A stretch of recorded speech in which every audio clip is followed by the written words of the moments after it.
Good day.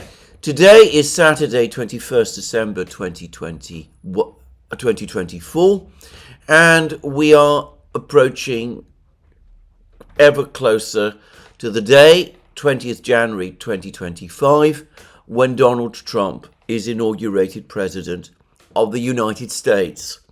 And there are two big articles out there today in the Financial Times, each of them discussing in some way and form possible negotiating strategies that Donald Trump, Ukraine and the European Union might follow in connection with the conflict in Ukraine. I'm going to come to those articles shortly, but let me first remind everyone of a point that Alex Christoforou and I discussed on several programs that we made on the Duran, and which I have also repeated in various programs that I have made here on this channel. This is that, in my opinion, in our opinion, it might have been better if Donald Trump had avoided getting drawn deeply into any kind of negotiating process at all. I say this because trying to navigate a way out of the Ukrainian crisis, especially given the difficult individuals who are involved in the Ukrainian crisis, looks to me incredibly difficult and all but impossible, and that, in my opinion, more likely than not, if Donald Trump went in and thought that he could try to negotiate an end to the war, he would find himself drawn into a trap. He would find that he'd got tangled into an intricate labyrinth of proposal and counter-proposal, even as the situation on the ground for the Ukrainians continued to deteriorate. He'd be left with all kinds of difficult decisions to make, whether to escalate or to pull out, but that he would own the crisis. And given that every indication suggests that the crisis is going to end in some kind of Russian victory, well, at that point, given that a Russian victory would be interpreted if Trump became deeply involved as an American defeat, he might very well end up owning the defeat. And sure enough, we've had one particular of the two long articles in the Financial Times, the more interesting one in some ways, the one that says that Ukraine, to give it its title, Ukraine's waiting game for Trump. It says that KIEV and its European allies believe they have a chance to shape the incoming president's plan to end the war. And then you go through the article and it becomes very clear that they have actually no plan whatsoever. They have various ideas, but the ideas are not really about ending the war. They are about keeping the United States still involved in the war by trying to put forward ideas and proposals that the Russians are certain to reject, and then opening the way for them to come forward and say to Trump, well, look, the Russians are not agreeing, so you must escalate and you must continue the war and you must continue and, in fact, double down on the commitments the United States has previously made. And the article ends with this extraordinary paragraph.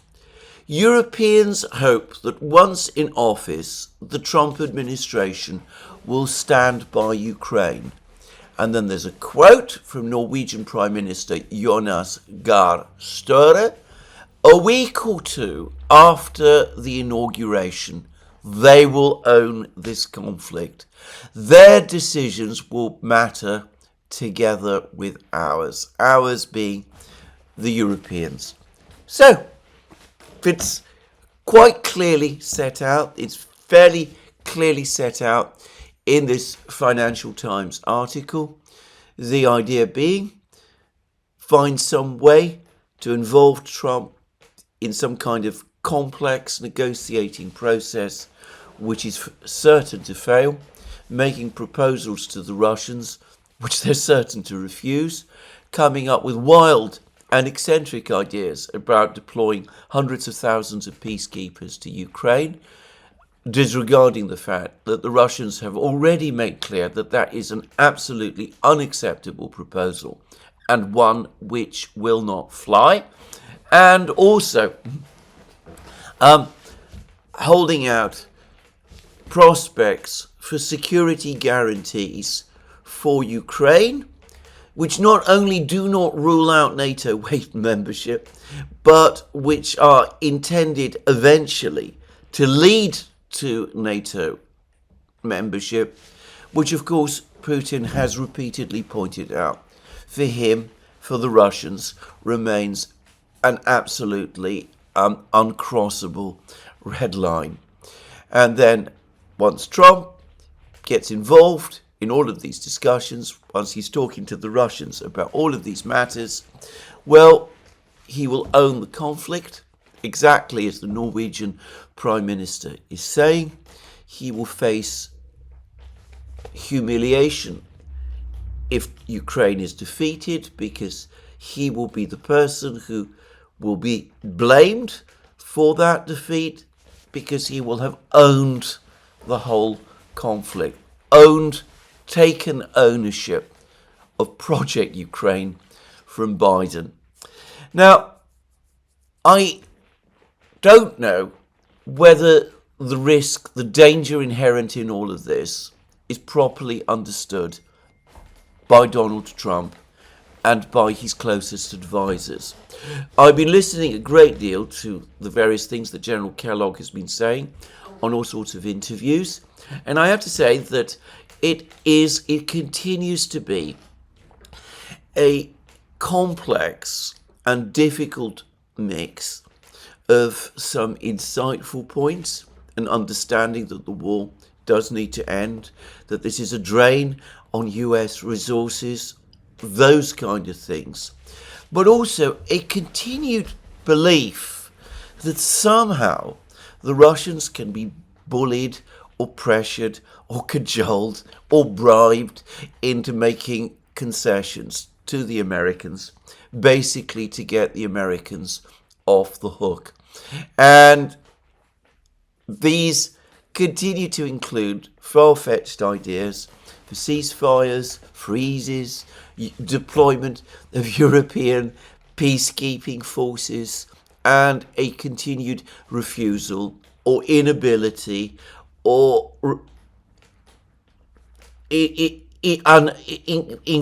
inability even to imagine that the prospect of NATO membership has to be completely ruled out for Ukraine, and that for the Russians that is an immovable issue.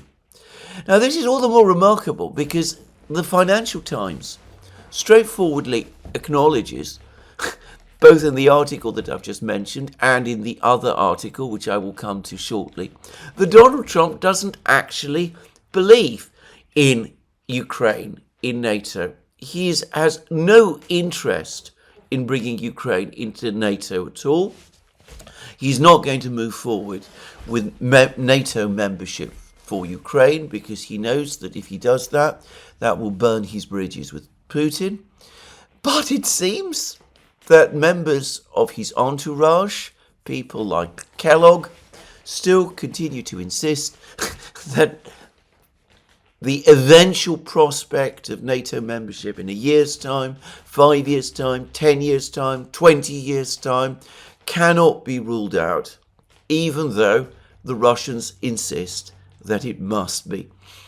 So this, again, begs the question of why do the Trump people believe that the Russians are going to be there, are going to agree ultimately to get them off the hook upon which they now find themselves.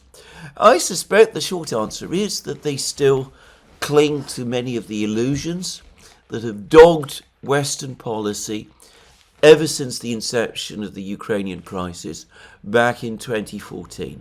The idea that Russia is weak, that it is suffering massive losses on the battlegrounds, that human resources in Russia are being depleted, that the economy is in crisis and is about to collapse. Trump has even posted himself a comment on Truth Social in which he talks about Russia having a bad economy. Things of that kind, that China might be persuaded to put pressure on Russia to end the war. This, even as Trump's people quite openly speak about the need to end the war, precisely so that the United States can focus all its efforts on countering China, which of course incentivizes China to continue to support Russia rather than to reduce its support for Russia. Just saying. But anyway, I suspect that all of these illusions that have been cluttering and clouding debate in the West, and which, by the way, continue to be clung on to by many people in the West, in Western Europe as well, these are continuing to have a pernicious effect on debate. So let me repeat the point that I have made many times. The Russians are winning the war. Given that they are winning the war, they have no incentive and no reason to make substantive concessions. There is no armament that the United States can send to Ukraine that is going to change the shift the military balance at this point in the war.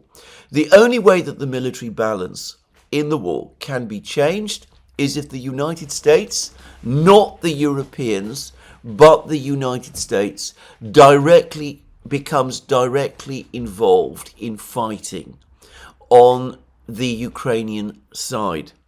There is minimal support for that amongst the American people, who voted for Donald Trump because they thought that he would keep the United States out of war, not because they want him to involve the United States in a war with a nuclear-armed superpower like Russia. And besides, the United States would struggle to project power into Ukraine, which is far away from the United States, remote from the American hinterland, very close to the Russian hinterland, and as we all know, no less a person than President Biden at one point made a speech right at the start of the war that in any scenario where American soldiers were fighting Russian soldiers, what you would have is World War III, so that the risks of a direct involvement by the United States in the war are extraordinarily and impossibly high. President-elect Trump, has, of course, repeatedly ruled out, for all of these very good reasons, any direct involvement of the United States and its military in the fighting in Ukraine. So, given these realities, given the realities that Russia is not going to go anywhere, that illusions about problems within its economy, which I will touch on later in this program, are that they are only illusions, despite the fact that all the usual articles on this topic continue to be written in the media in the West, all of them, suggesting that just one more heave, one more, few more months, and the problems will be solved because the economic cost for the Russians is going to become unbearable. As I said, I will return to all of that in this program. All of these illusions, which have been built up and fostered ever since the conflict, not the conflict in 2022, but the conflict in 2014 began, all of these illusions, unfortunately, are still there. And there is still an inability to acknowledge the realities that I have discussed just now and in program after program on this channel, and which have also been discussed by me and by Alex Christoforou on the Duran, and which have been discussed by all sorts of other people, Lieutenant Colonel Daniel Davis, Colonel Douglas McGregor, Jeffrey Sachs, Professor Mearsheimer, Glenn Deason, Brian Beletic. Well, you could run through an endless gallery of people who have talked about these things. George Beebe, Anatol Lieven, all of these people, we've all been pointing out, Matthew Blackburn, we've all been pointing out all of these things. And it's time, finally, that some people started to listen, including the people who appear to be advising Donald Trump, and, by the way, Donald Trump himself. There is no point politically in becoming invested, further invested, in a war that is already lost. It is baffling to me that there seems to be so much difficulty on some people's part in understanding this. Now, I say that it's important to understand that some of the actors in this drama or tragedy probably have some inkling of this, but they still want escalation for all sorts of particular reasons of their own. President Zelensky and his government are basically rejecting all possible serious negotiating proposals, even ones that fall far short of what the Russians are demanding, but which might, in some ideal world, serve as some kind of basis for discussion. Well, they refuse to participate in those negotiations because, like American proxies of the past, President Thieu in Vietnam, President Ghani in Afghanistan, they have a personal, vested interest, political, personal, in keeping the war going. I've discussed President Zelensky's own personal needs to keep the war going in many programs. Just to repeat again, if he negotiates a settlement with the Russians, which can only at this point be on Russian terms, his political career in Ukraine, such as it is over, and he is indeed under significant personal risk himself. At the very least, he would have to worry about being removed from office through some sort of coup or election process. In practice, given the kind of people that there are functioning in Ukraine, he could find himself in a great deal more danger. And as for the Europeans, the hardliners among them, Mark Rutte, Ursula von der Leyen, Boris Pistorius in Germany, Annalena Baerbock, Robert Habeck, the British government, Emmanuel Macron, they have another incentive, which again, I'm not sure whether Donald Trump and his team fully grasp.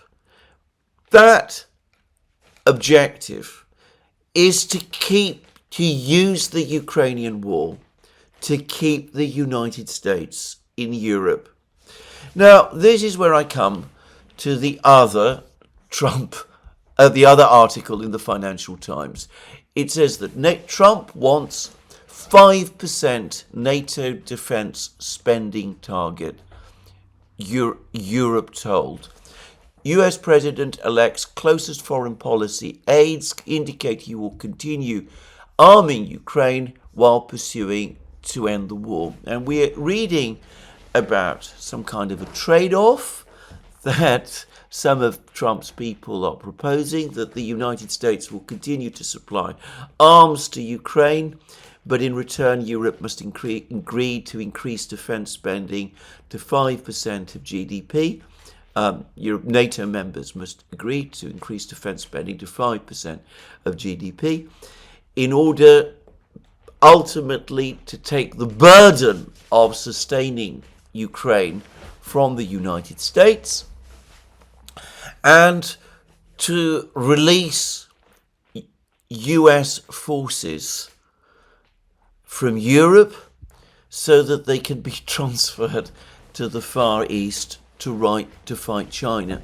And there is, by the way, an article in Epoch Times which sets this all out exactly. It explains this strategy in exactly those terms. Epoch Times being, of course, a newspaper, if I can call it that, a media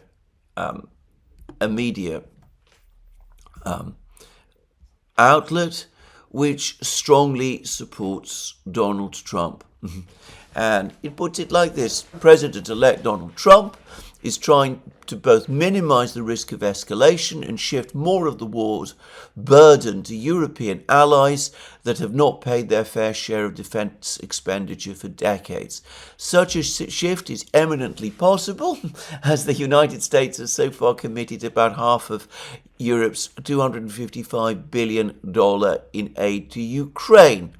After the US election, many European leaders have already doubled their commitments. Have they? I don't know about that. I haven't heard about it, but anyway, maybe they have.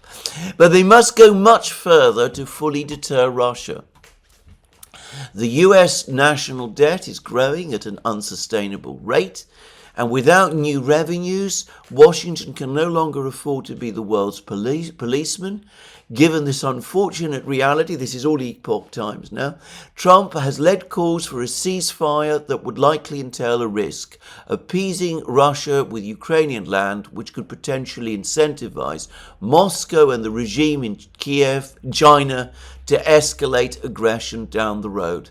If Moscow wins in Ukraine, Beijing could try the same in Taiwan sooner, and the axis of evil wars, including those of Iran and arguably North Korea, might have no end in sight. There is a solution. Force Europeans to increase their defense spending, including military aid to Ukraine, to at least 3% of GDP. Trump is heading in that direction. Well, again, this expects other people, to do things in order to help America get off the hook in which it finds itself in. In reality, the calculation amongst European leaders is completely different. They know perfectly well that they cannot increase defense spending to the level that President Trump is supposedly demanding. There are reports that he's not really seeking, by the way, 5% of GDP. He's actually would settle for 3.7% of GDP. But anyway, let's put that aside. They're not in a position to spend these huge sums on defense.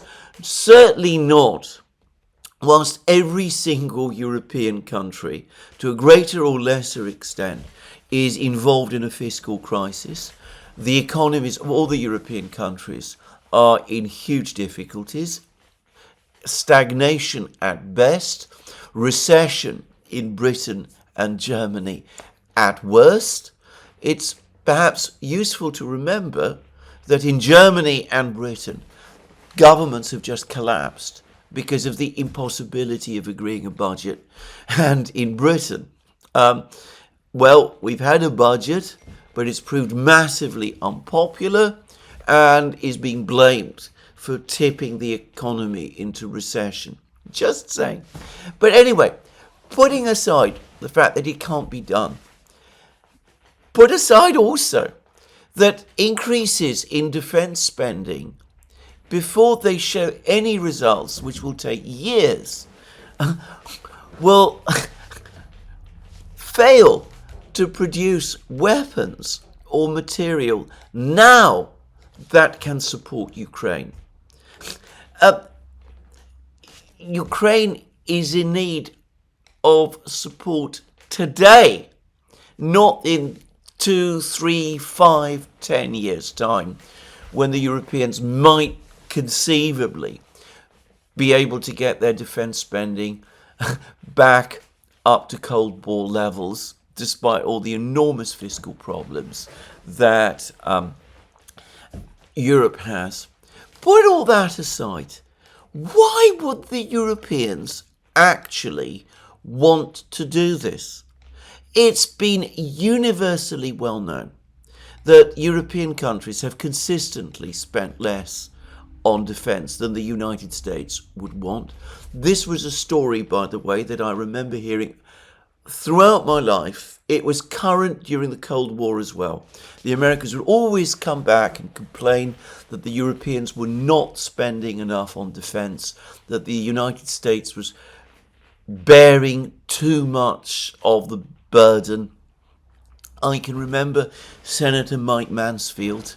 Once upon a time, long ago, he was often specifically making all of that point in the United States as well. The reason why the Europeans are reluctant to spend on defence the amounts that the Americans want them to is because they worry that if they do, then the Americans will do precisely what Trump and his people want to do, which is start drawing down American forces in Europe so that they can be deployed in other places, specifically against China in the Pacific.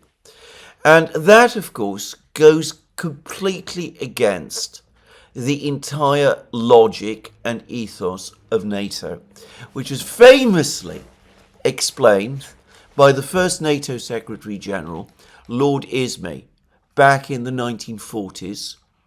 Keep the Americans in, the Russians out, and the Germans down.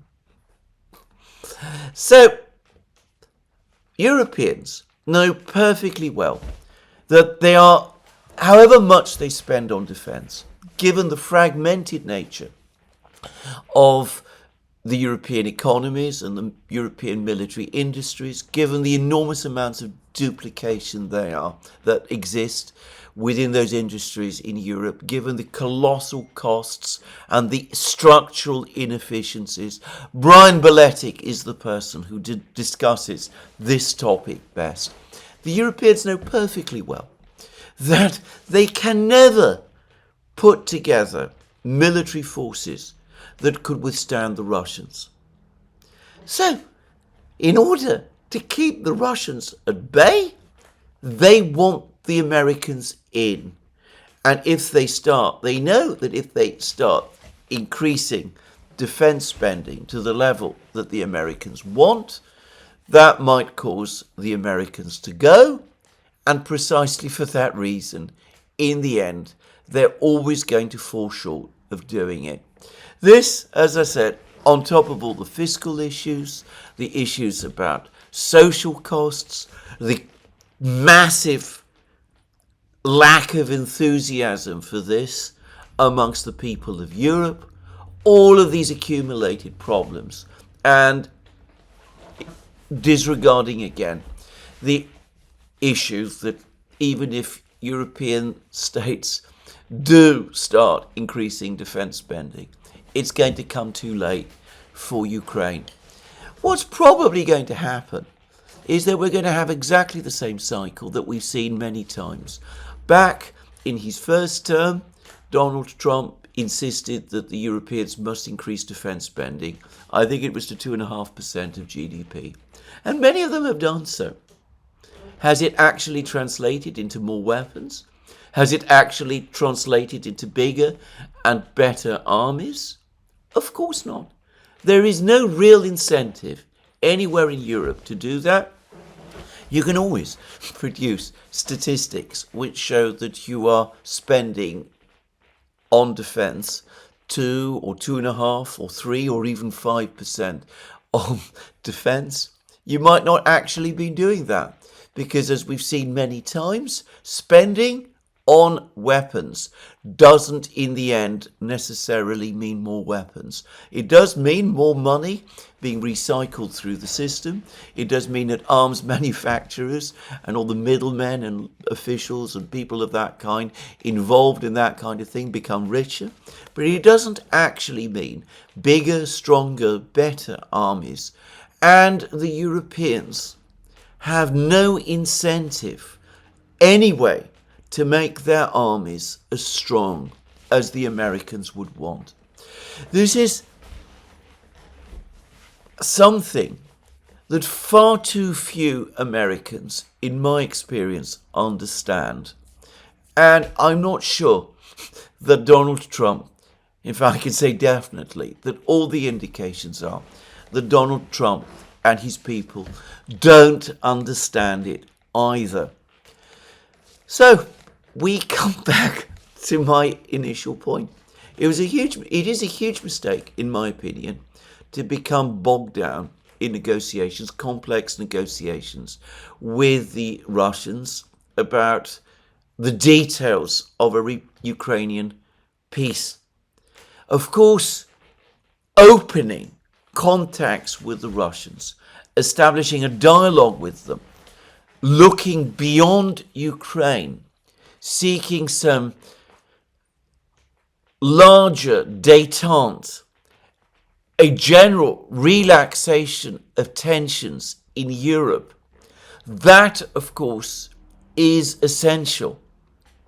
But the US's key partner in doing all of that is not Brussels, the Europeans, or the Ukrainians. It is Moscow. That is why the United States needs to speak to the Russians, because it is the Russians and no one else who can deliver that stable peace in Europe, which the Americans themselves need.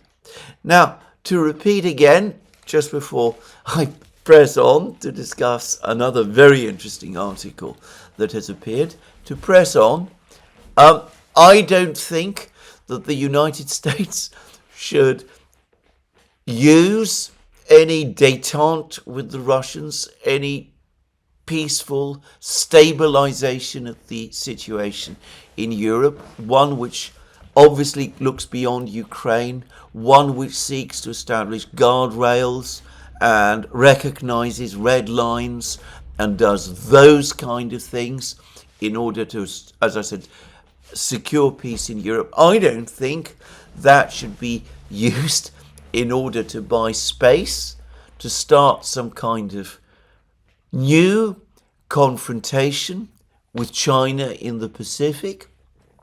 We go back now to Epoch Times. They talk about the United States having a national debt which is growing at an unsustainable rate, and without new revenues, Washington can no longer afford to be the world's policeman. Why not follow through with the logic of that statement, which I think many people perhaps in the United States do understand? I agree. I do think the debt is growing at unsustainable speeds. I also think that the United States is going to struggle to raise more revenues to cover that debt. The debt is being covered at the moment either through money printing, which is what quantitative easing basically was, despite attempts to argue otherwise, and of course by heavy borrowing, both within the United States and to some extent in international markets. But given that we now have a debt to GDP ratio in the United States of over 100%, and given the speed at which debt is rising, I agree. I think eventually this will become unsustainable. Surely that is the major problem that the United States faces. That problem, with all the further problems and difficulties that this is causing within American society. The fact that American infrastructure is in bad shape, the fact that American industries are in bad shape as well. In economics, everything is connected. The rise in the debt, I think, plays a key role in causing all of these things. Surely the best thing to do, if any kind of peace in Europe is achieved, is to focus not on some kind of protracted confrontation with China, which will only multiply the fiscal burden even further. Focus instead on doing something about this debt. I say that in light of an article that I've just read, by the way, in the American Conservative, which looks at various proposals about how to increase the effectiveness of the American military, and it runs through various ideas for reform, none of which, of course, will be executed because the groups that will oppose these reforms are ultimately too strong. And we then come to what the military-industrial complex itself says is the solution, which is, unsurprisingly, spend more on defense. That's their answer to these problems. The United States is already overextended, spends more on defense than any other country. In fact, more than I understand several of the biggest countries put together. Anyway, that nonetheless is what the military-industrial complex and its allies, who always, in the end, win these sort of battles. That, I suspect, is what's going to happen.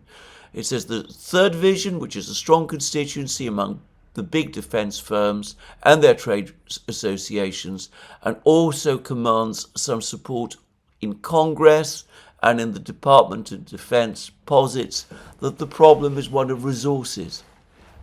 The Bipartisan Commission on National Defense Strategy cited insufficient defense budgets as the first cause of a weak industrial base in the report it issued earlier this year. So the solution is to spend even more on defense, which, as I said, is going to make the unsustainable budget, the unsustainable debt burden, even greater. But anyway, I don't want to get sidetracked into all of this. To repeat again, Trump's instincts prior to both elections, both of the two elections he won, the one in 2016 and in this latest election, the one he's won this year, have in both cases been correct. He needs to establish some kind of dialogue with Moscow. He does need to seek de-escalation. But we can see that the forces that sidetracked him in his first term, with the result that relations with Moscow, far from de-escalating, got worse, are active again now. And, well, they seem to be increasingly confident that they're going to shape events during this term as well. defeating, in effect, Donald Trump's entire program. Now, that brings me to a exceptional article written by Eve Smith in Naked Capitalism, which Eve Smith being one of the most insightful commentators that I know about many subjects, many topics, and of course the conflict in Ukraine certainly, absolutely is one of them. And she covers some of the same points that I made in this program, though she does so with her own insights and in her own way. Naked Capitalism generally isn't one of the media outlets, that independent media outlets, which I absolutely do think people should read regularly if they want to understand events. Just saying. But anyway, this article, its title is What Happens When Trump's Negotiation Over Ukraine Quickly Hits the Wall. And it goes on to make a point which I've also been making in recent programs. The article starts specifically with this paragraph. Even Russia's sympathetic commentators seem loath to take Putin and other top Russian officials at their word with respect to Ukraine. Russia's demand for no NATO, no way, no how, ever in Ukraine means a very fast impasse for any Trump negotiation attempts. Trump can't deliver NATO, nor can he deliver Ukraine. Having Ukraine, you can renounce NATO, is one of Putin's preconditions to negotiations and a pause in hostilities. The "niet" means "niet" of now CIA Director Bill Burns' famed 2008 memo on Russian opposition to Ukraine in NATO is as firm as ever. Yet it still has not been accepted by Team Trump. And then the article does make some very good points. And in them, you can see some of the points that Eve Smith has made before. That from a Russian point of view, if some kind of satisfactory peace could be negotiated with the United States, that would still be a better outcome from Moscow's perspective than the illusion, or maybe not the illusion, but a clear-cut Russian victory might be. Because a clear-cut Russian victory that brought the Russians further in Ukraine than they truly want to go, potentially could cause the Russians immense problems consolidating, controlling, and rebuilding their grip, rebuilding Ukraine and maintaining their grip there against a population which might not welcome them, and also the problem of an unending conflict with the Western powers, who would probably refuse, in fact, who would definitely refuse to accept the outcome of the war and of the Russian victory. The Russians are well aware of this. Now, I have heard from people who've been to Moscow, Glenn Deason, for example, that these concerns are being widely discussed in Russia. But to repeat again, and going back to what Eve Smith has said, though the Russians absolutely would want some kind of dialogue and agreement with the Americans, some kind of understanding with the Americans, so as to establish clear boundaries between the Russian world, if you like, Russia itself, and the West, so that there can be a stable and secure peace, they will not sacrifice their red lines to that objective. If they have to press westwards, if they have to occupy more territory than they genuinely want in order to secure their red lines, then they will do so, despite the many problems going forward that might cause. And anybody who thinks otherwise is not listening to what the Russians are saying. And this is the point that E. Smith is making in this article. And she says two things. Firstly, that Trump has a problem with Zelensky, who doesn't want peace at all. And he's made that very clear. Zelensky is ferociously opposed to negotiations. He has rejected ideas from the Trump side that fall well short of what Russia deems to be its bare minimum. He lambasted the idea of a freeze on the current line of contact, which throws cold water on the latest Trump scheme. In a further intended poke in the eye to Russia, Zelensky said he would not agree to limit Ukraine's armaments, even if Ukraine were invited to join NATO. And so Trump has the problem that Zelensky himself, of course, is taking an incredibly hard line and refuses to leave office, despite clear hints from the Russians. I discussed all those in my program yesterday, that he needs, that he should do so. But putting all that aside, the other problem Trump has is that just as the Ukrainians are not going to play ball with him, so giving up, apparently, on NATO membership for Ukraine is going to run into all kinds of insuperable barriers with both within the United States and in Europe as well, that there will be enormous resistance to this idea.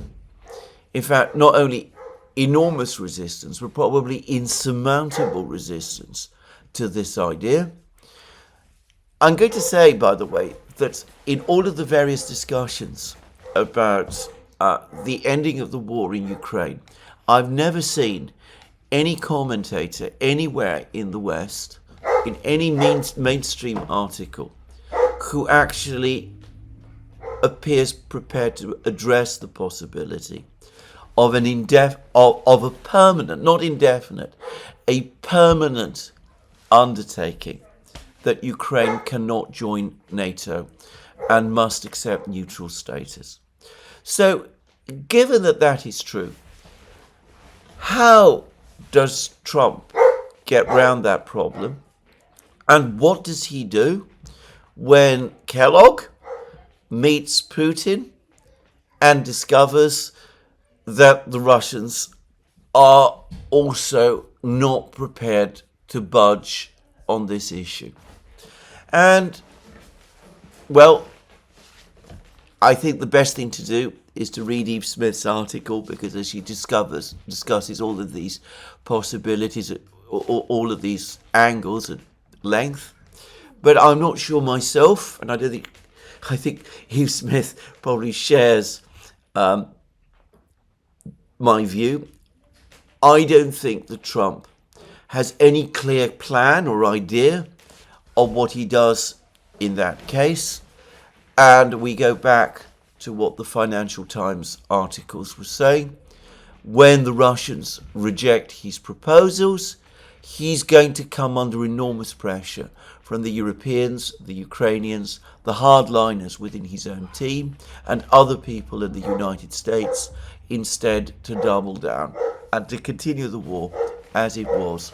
At which point, as I've also said in many places, I don't want to go on repeating myself, what he will find is that his entire domestic and foreign policy agenda gets sucked in, like Lyndon Johnson's was way back in the 1960s, into an unwinnable war. In Johnson's case, it was the one in Vietnam. In Trump's case, it'll be the war in Ukraine. Anyway, there we are. That's what I wanted to say about the situation with negotiations. Trump has not yet made any conclusive decisions. There's still time between now and his inauguration to think through this thing. He could send Kellogg to Moscow. Kellogg can have his discussions with Putin. The Russians, as I said, will undoubtedly say no to all of these proposals, but they're unlikely to slam the door. Trump could, in that case, start taking quiet steps to de-escalate the crisis, even as he begins a long-term dialogue with the Russians. I still hope and want to believe that that is what is going to happen. But we can see how all the forces that are trying to, as the Financial Times puts it, shape what Trump is going to do, they remain in place, they're very strong, and they are becoming emboldened. Kiev, this is from the Financial Times, and its European allies believe they have a chance to shape the incoming president's plan to end the war, and the Norwegian Prime Minister has already said what the plan what their hopes rest on. A week or two after the inauguration, Trump and his team, will own this conflict. Their decisions will matter together with ours. Anyway, let's move on. Now, the last 24 hours, we've seen some really quite extraordinary and frankly ugly actions being taken. And I have to say the initiative is clearly coming from Kiev's side. Now, in my previous program, I mentioned that the Russians had conducted a massive missile strike on Kiev. In fact, it appears that only 8 missiles were used, but that they were all very advanced Iskander-Ms and Kinjal missiles, and some Kh-59s as well. The Ukrainians, again, are claiming that they shot down, I believe, 7 out of 8 of the missiles, even though in the past they've admitted that they have no ability to shoot down Iskander missiles. But anyway, the Ukrainians now are trying to claim that they managed to shoot down all of these missiles. Large numbers of Duran drones were also operating. The actual information that we're getting from Kiev itself straightforwardly contradicts the Ukrainian claims. They suggest that most of the missiles, in fact maybe perhaps all of the missiles, got through and very substantial damage was done, though the Ukrainians are not obviously sharing with us what that information was. It's clear that the building, the SBU building, which was attacked in Kiev, suffered very serious damage on the top floor. The fact that the attack was made on the top floor suggests that the Russians believed that there were some important people in that part of the building. There are reports circulating that 3 generals were killed in that attack on the SBU building. There are even some claims that some of these generals were Westerners. Let me make it absolutely clear that I have no information, corroboration, or anything like that about this. The Russians have made officially no such claim. but it does seem as if some very senior person indeed was being hunted. That person, by the way, would not have been Budanov. He is the head of Ukrainian military intelligence, not the SBU. And it was the SBU which was attacked. Now, there is some reason to think that this attack has infuriated the Ukrainians, which lends weight to the theory that somebody important was killed in that attack on the SBU building, because in the last few hours the Ukrainians appear to have launched two really most extraordinary attacks. Now, one attack was carried out in Kursk region.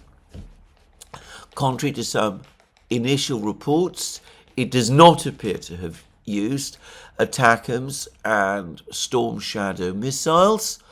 It was carried out using HIMARS missiles, the ordinary standard HIMARS missiles, presumably launched from a launcher vehicle in Kursk region itself. Anyway, this attack took place against the small town of Rylsk in Kursk region. Now, this is an interesting attack because Rylsk, as I said, is a small town in Kursk region. At one point in the war, it was clearly a Ukrainian objective. The Ukrainians, when they marched into Kursk region in August, seemed to be heading towards Rylsk. Korenovo, an important village that was bitterly fought over and which the Ukrainians repeatedly, though unsuccessfully, tried to capture, is located on the main road immediately south of Rylsk. And by the way, another village, Olgovka, which the Ukrainians also captured, at least for a while, it too is located to the south of Rylsk. And the assumption that many people had was that the Ukrainians were trying to capture Korenovo, and then the idea was that they would advance up the road north from Korenovo to Rylsk itself, and then they would capture Rylsk, and that would enable the Ukrainians to wheel eastwards and then follow the main road from Rylsk to two other important places. One was the small town of Lvov. The other, of course, was Kurchatov, which is also along the same road from Rylsk. Kurchatov being where the Kursk nuclear power plant is located and where there is said to be a reinforced ammunition depot where the Russians store warheads for tactical nuclear weapons. So Rylsk, as I said, was, or appeared to be at one time, an important objective. Well, that was August, September. The fighting has now moved far from Rylsk. If you look at the territory that Ukraine now controls in Kursk region, the Ukrainians have been pushed a long distance from all of these places, from Korenovo and all of the rest.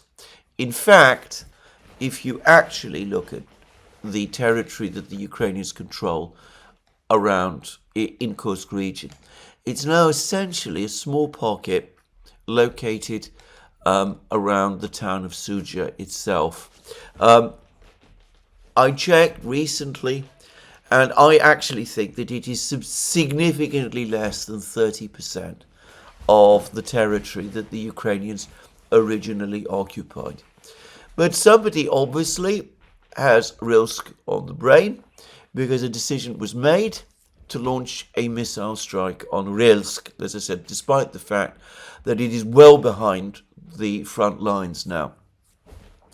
And the timing of this attack gives every impression, as far as I can see, of having been an angry, impulsive gesture, one made in the aftermath of this big missile strike on Kiev.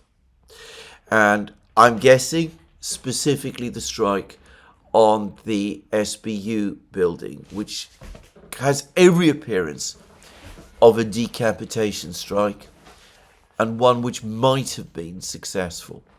Anyway, so an attack on Rylsk using HIMARS missiles.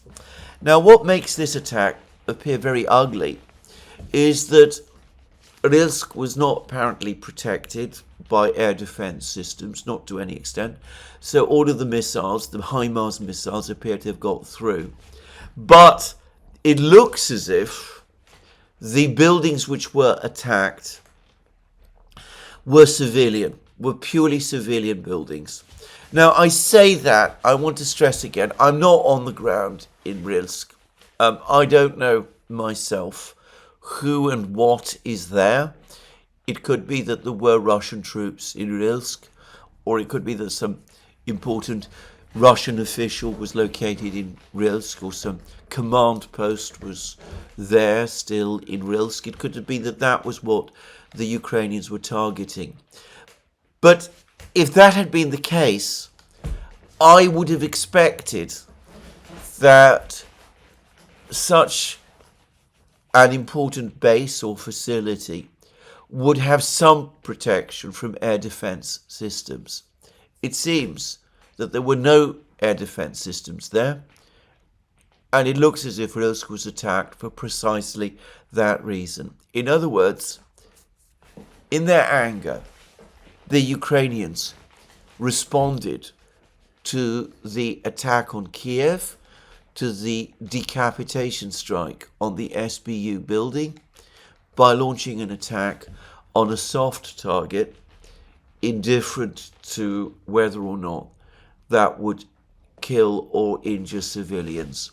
And according to the Russians, several civilians were indeed killed, others were wounded. The Russians are furious about this. They've complained to the UN Security Council about it.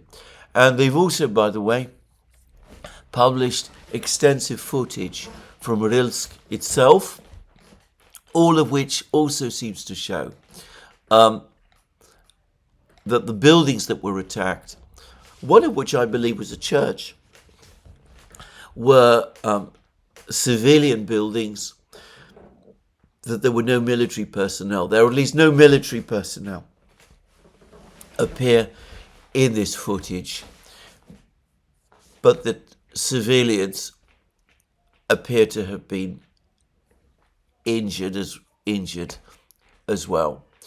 Now, that was one attack that took place, has taken place over the last 24 hours. Another attack also took place, and this attack was on a entirely different target in a completely different place in Russia. This time, it was the city of Kazan. And this attack was carried out by drones, very long-range drones, operating. Basically, they look like small aircraft. And I should say straight away that my own personal view, and I might be completely wrong here, is that the only way that the Ukrainians could be able to launch drone attacks over such enormous distances from their own territory. Kazan is located more than 1,000 kilometers from Ukrainian territory. In fact, I believe it is even further away than that. The only way that an attack of this kind could be launched, in my opinion, is if those drones were getting updates and satellite and other data provided to them from Western satellite systems. This is my own view. Again, about that I might be completely wrong. Anyway, the disturbing thing about this attack is that yet again, it looks as if specifically civilian buildings were targeted. There are pictures of a Ukrainian drone crashing into a high-rise office building. Apparently this is an entirely civilian building. There's no suggestion that this building is being used for any kind of military purpose. So why do it? There's other pictures, by the way, of damage on certain residential buildings in Kazan, but it could be that this is debris from drones that maybe were shot down by Russian air defenses. It is important to say that Kazan is a major industrial center. There are many military industrial facilities around Kazan. There are military bases and military airfields. There are training centers. There is a very, very large complex where Russian bombers are built, strategic bombers like the Tupolev 95 and the Tupolev 160. There is a helicopter plant where the Ansat helicopter is also built. The Ansat is used both by the Russian military and in the civilian economy. Anyway, Kazan has plenty such targets, but I suspect that they are heavily defended. So again, Ukraine seems to have made a decision to go for soft or softer targets in Kazan. Now, whereas the attack on Rylsk looks to me like an impulse attack, an attack made in anger in response to the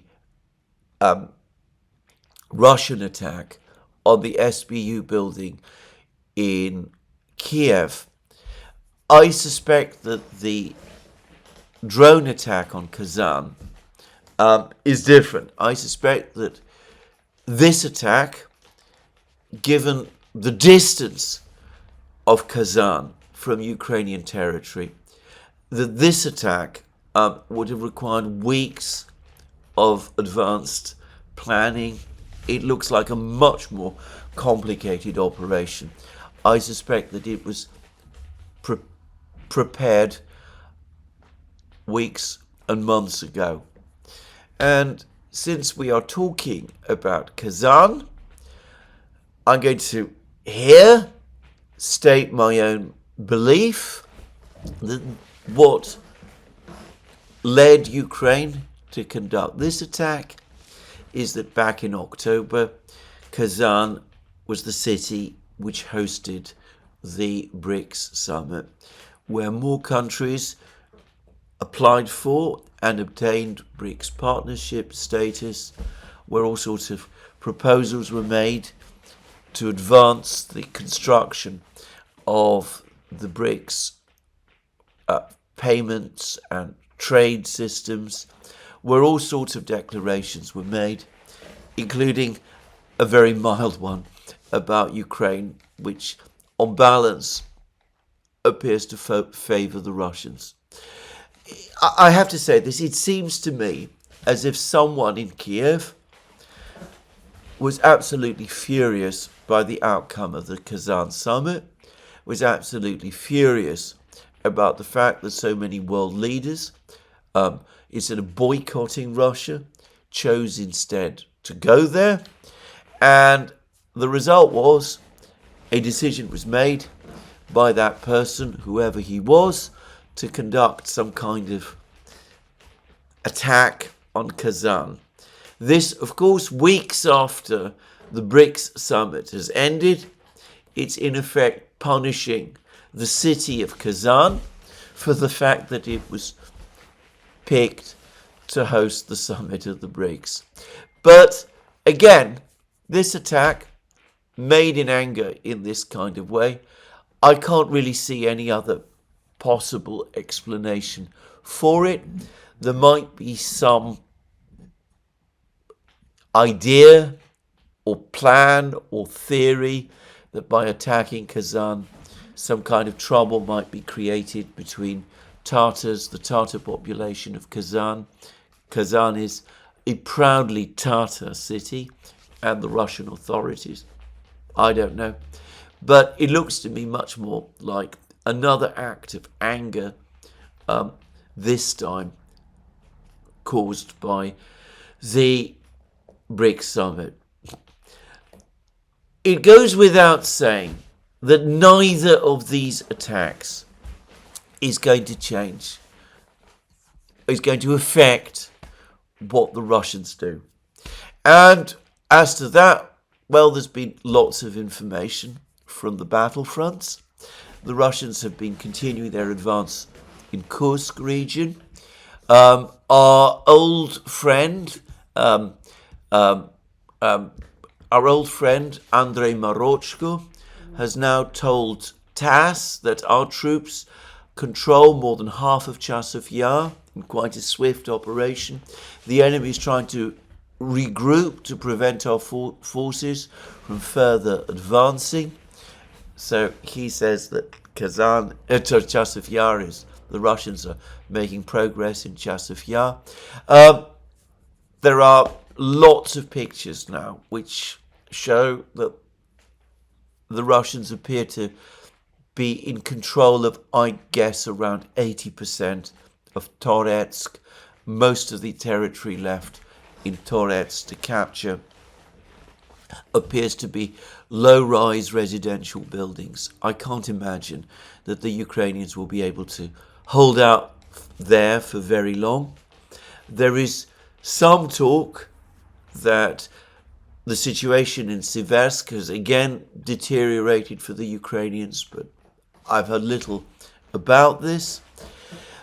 The major news again comes from Pokrovsk and from the area near Kurakhovo. It looks as if the Russians have now entered the village of Pishanye, southwest of Pokrovsk.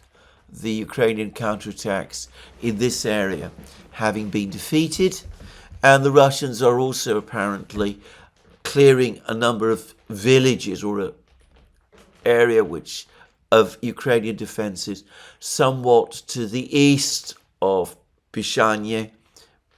These villages being closer perhaps to Mirnograd, the eastern suburb of Pokrovsk, than to Pokrovsk itself. But anyway, the Russians are steadily consolidating their positions south of Pokrovsk, even as they wait to complete the battle for Kurakhovo before they launch their attack on Pokrovsk itself. Kurakhovo, of course, lies to the south. It is now universally acknowledged that the Russians are in complete control of the entire residential territory of Kurakhovo. Film and pictures of Russian troops in Kurakhovo has now been published. So as I said, this is not controversial. And it looks as if the Russians, in the meantime, are busy clearing another cluster of villages to the west of Kurakhovo, which had previously been spoken about as a possible fortified area. Villages like Andreevka, Konstantinopol, and the rest. It looks as if this area is likely to fall under Russian control fairly quickly. So the battle continues. I should say that Velikaya Novosilka, the noose around that fortified town in southwest Donbass, is also tightening. And there's been a very bleak article in, of all places, The Guardian, about how bad the situation in Ukraine now is that it refers to the Ukrainian army being exhausted and depleted and made up of older men. It says that Zelensky is resisting demands that he lower the conscription age to 18. He says that there's quotes from Ukrainian officials who speak about anonymously about how worrying the picture for Ukraine is. There's a quote from a soldier serving in Ukraine's 114th Territorial Defense Brigade. The people we get now are not like the people who were there in the beginning of the war. Recently, we received 90 people, but only 24 of them were ready to move to their positions. The rest were old, sick, or alcoholics. A month ago, they were walking around Kiev or Dnipro, and now they're in a trench and can barely hold a weapon. Poorly trained and poorly equipped. And then we're told that two sources in air defense units told The Guardian the deficit at the front has become so acute that the General Staff has ordered already depleted air defense units to free up more men to send to the front as infantry. It's reaching a critical level where we can't be sure that air defense can function properly, said one of the sources, saying he'd been prompted to speak out by a fear that the situation was a risk to Ukraine's security. These people knew how air defense works. Some had been trained in the West and had real skills. Now they're sent to the front to fight, for which they have no training. Commanders can use the orders to send troops they do not like to the front as punishment, said a source. Extraordinary admission, by the way. There is also a fear that, equipped with sensitive knowledge about Ukrainian air defense positions and tactics, there is a risk of these soldiers giving up important information if they are captured by the Russians. And we are told that volunteers have now stopped coming to join the army. There is a major shift in feeling about the war, that the Razumkov Center has found that 46% of respondents agree that there is no shame in evading military service, while only 29% disagreed, and that the way out of this is not actually to enlist unwilling teenagers, but to try to boost mobilization rates by offering better incentives and more training, which of course, if it could be done, presumably would already have been done. So that is Ukraine's situation today in the war. The Russians continue to push forward. The Russians continue to win the war. Ukraine carries out attacks that have no military meaning, assassinations in Moscow, strikes on places like Rylsk and Kazan. But none of this can change the outcome or the balance, which continues, the military balance, which continues to shift further and further in Russia's favor. As for the Russian economy, about which there is so much misunderstanding and misrepresentation, the Russian central bank surprised many people yesterday, not me by the way, by deciding not to raise interest rates further from 21% to 23%. And the reason that it did not do so is briefly because, despite the fact that headline inflation has continued to rise in Russia over the last few weeks, monetary conditions in Russia point to a fall in inflation over the next few months. And one of the reasons, as the central bank explained, was because bank lending is starting to reduce.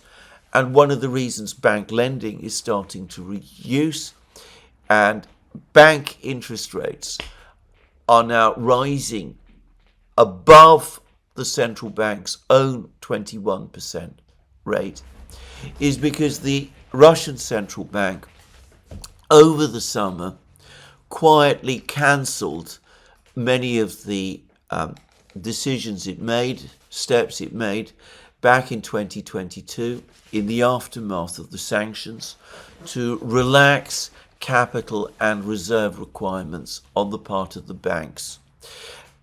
Banks are now required to hold back more money to keep in their reserves, and that has had the effect of causing them to become more conservative in their lending practices. So this has also led to a further monetary tightening, which is expected to result in lower inflation. Central bank says that they're going to keep the situation under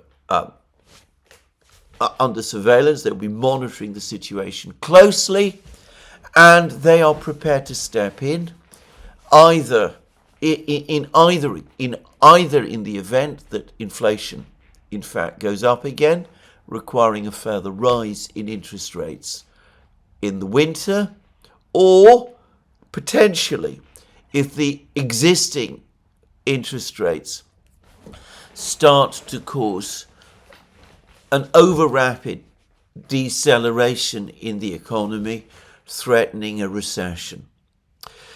It is all very far removed from the kind of language that you see in the West about war economies and that kind of thing, and the excessive stresses that the Russian economy is supposed to be suffering from. Can I just say that, firstly, certainly Russia has high inflation at the moment, and there are certain unique reasons for that. But it's perhaps worth pointing out that we are all, again, in an inflation environment. Inflation appears to be rising right across the world, both in the United States and in Europe, and by the way, also in Britain. Inflation is coming through higher than expected and higher than planned. And, of course, the Russians are currently spending, according to them, around 6% of their GDP on defense, which of course includes the war. And here we have Donald Trump demanding that the Europeans spend 5% of their GDP on defense. If the Europeans do that, will we start saying that Europe has also become a war economy? I wonder. I don't think likely. You don't see headlines in the Financial Times, for example, saying that because Trump wants defense spending in Europe to increase to 5% of GDP, that Trump wants Europe to convert to war economy, even though the share of GDP devoted to defense spending would only be slightly less than in Russia. But anyway, I'm not going to waste time debating these foolish points. This is where today's video ends. Let me remind you again, you can find all our programs on our various platforms, Locals, Rumble and X. You can support our work via Patreon and Subscribestar, and by going to our shop. Links under this video. Last but not least, if you've liked this video, please remember to tick the like button and to check your subscription to this channel.